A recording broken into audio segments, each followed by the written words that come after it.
Assalamualaikum warahmatullahi wabarakatuh. Selamat pagi anak solih-solihah. Hari ini Ustazah akan melakukan pembahasan penilaian akhir subtema 3 tema 4. Kalian bisa simak dan bisa langsung dijawab di bukunya masing-masing ya anak-anak. Kita mulai dari halaman 80 ya. Nomor 1. Henny kesulitan menyeberang jalan. Saat itu jalan tampak ramai kendaraan. Tidak jauh dari tempat Henny menyeberang ada jembatan penyeberangan. Saran yang tepat untuk Henny adalah, perlu anak-anak ingat ya, saran diawali dengan kata sebaiknya.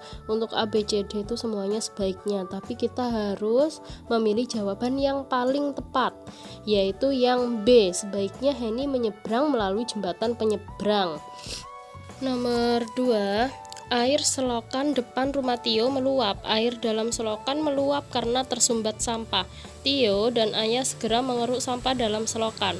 Air dalam selokan pun dapat mengalir kembali dengan lancar. Tio menyarankan ayah sebaiknya memasang papan tulisan dilarang membuang sampah di selokan. Saran pada uraian terdapat pada kalimat. Nah, anak-anak harus tahu kalimat pertama itu adalah air selokan depan rumah Tio meluap. Kedua, air dalam selokan meluap karena tersumbat sampah. Kalimat ketiga adalah Tio dan ayah segera mengeruk sampah dalam selokan. Kalimat keempat adalah air dalam selokan pun dapat mengalir kembali dengan lancar. Dan kalimat kelima, Tio menyarankan ayah sebaiknya memasang papan tulisan dilarang membuang sampah di selokan.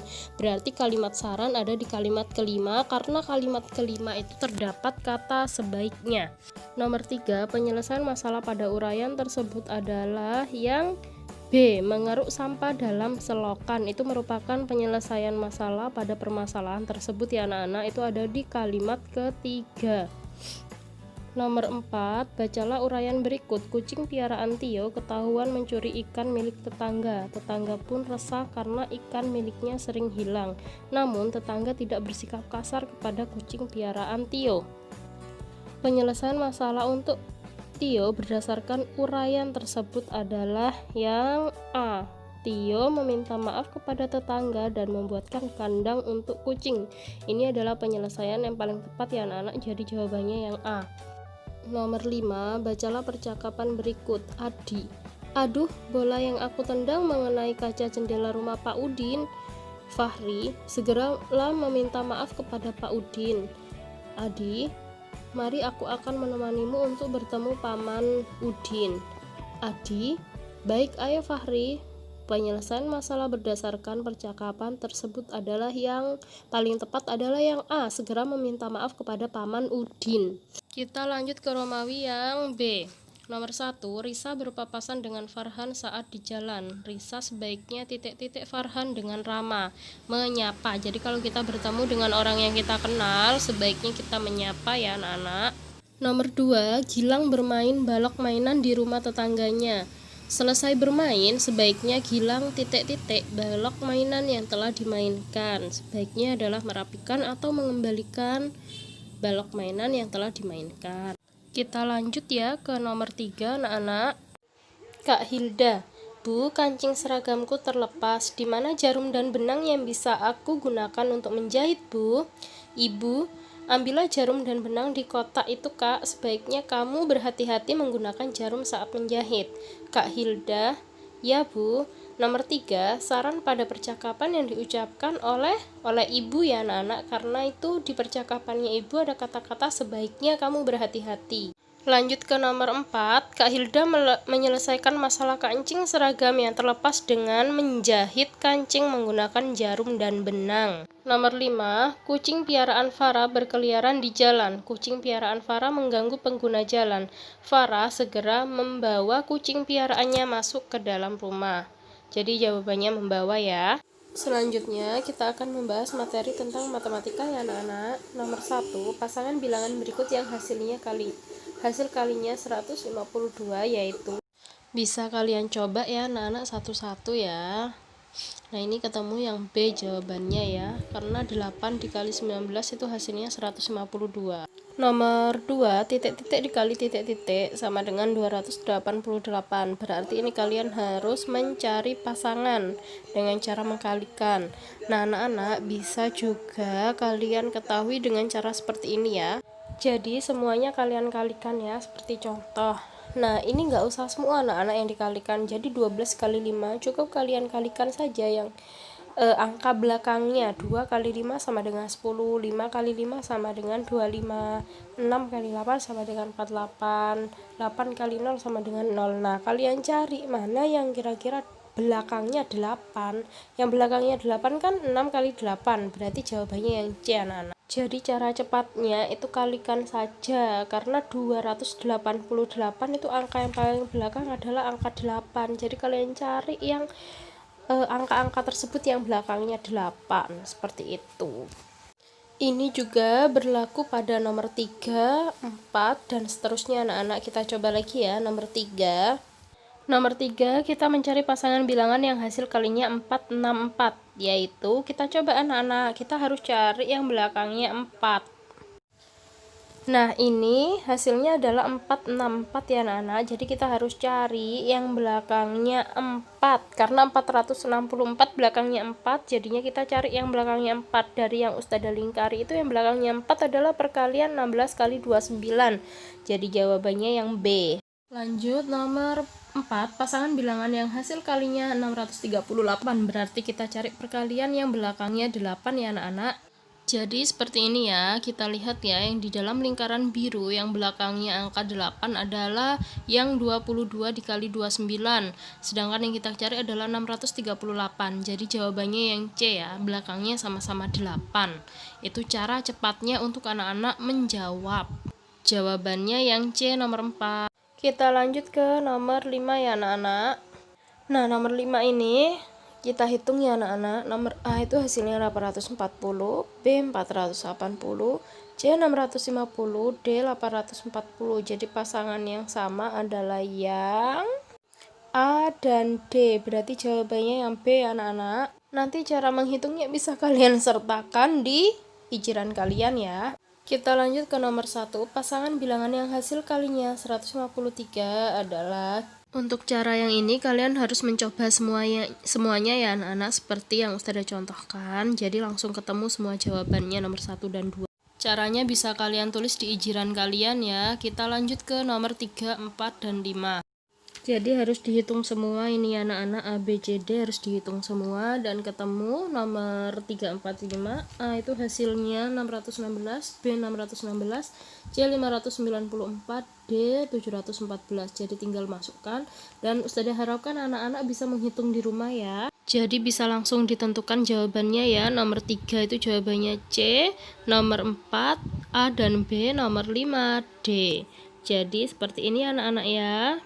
Bisa kalian catat dan kalian buktikan di bukunya masing-masing.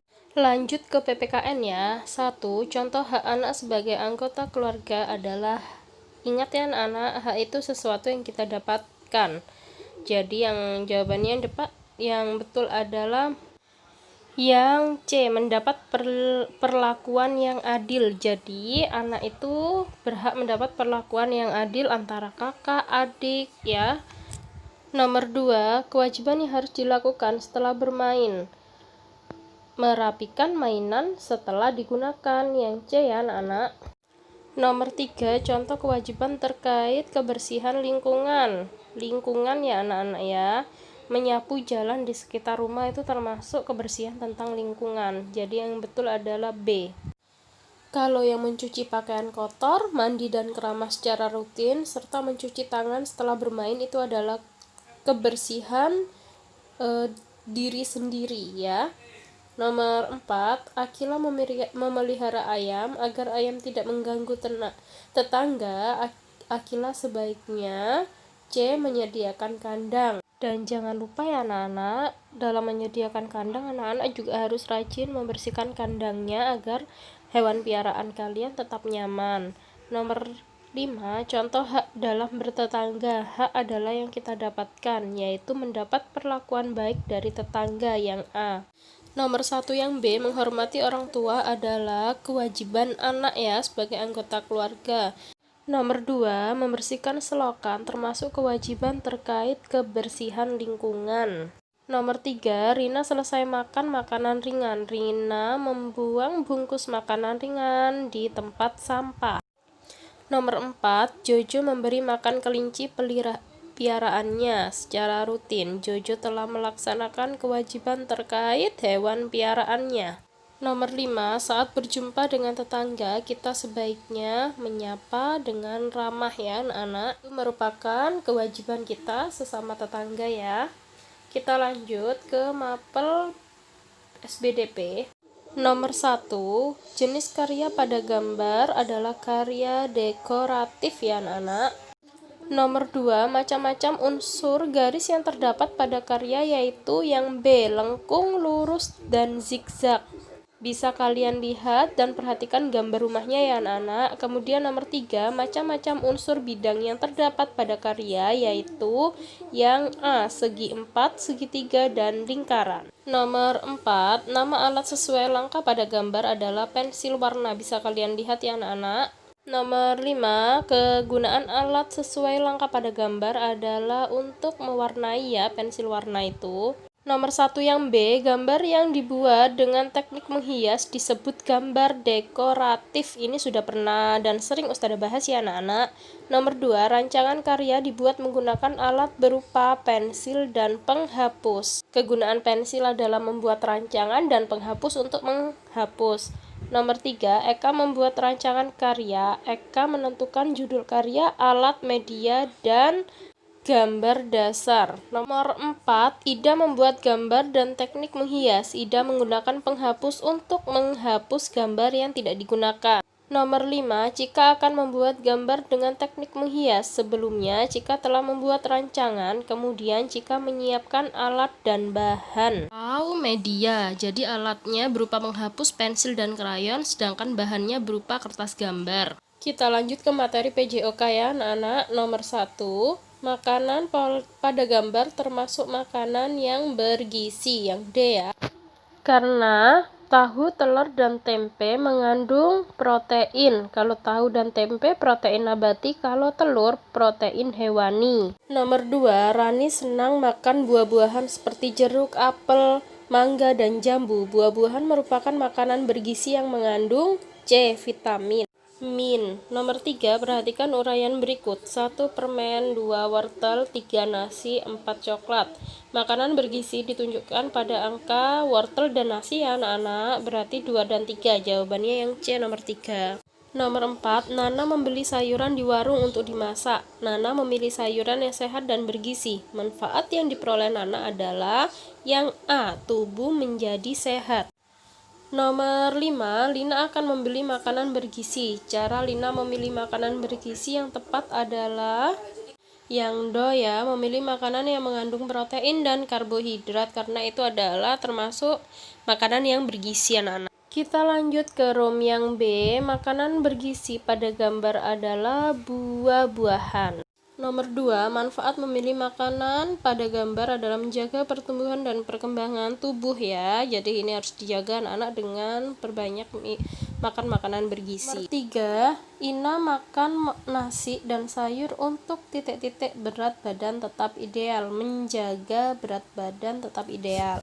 Nomor 4, Lani memilih makan sayuran daripada coklat. Sayuran termasuk makanan bergizi karena mengandung vitamin dan mineral. Lanjut nomor 5, Ita membeli sayuran. Sebaiknya Ita memilih sayuran dalam keadaan segar dan bersih ya anak-anak. Jadi jangan pilih sayuran yang sudah busuk, tapi harus sayuran yang segar. Oke anak-anak, sekian pembahasan dari Ustazah. Bisa kalian tulis di LKS-nya masing-masing untuk belajar persiapan ulangan harian ya. Terima kasih. Wassalamualaikum warahmatullahi wabarakatuh.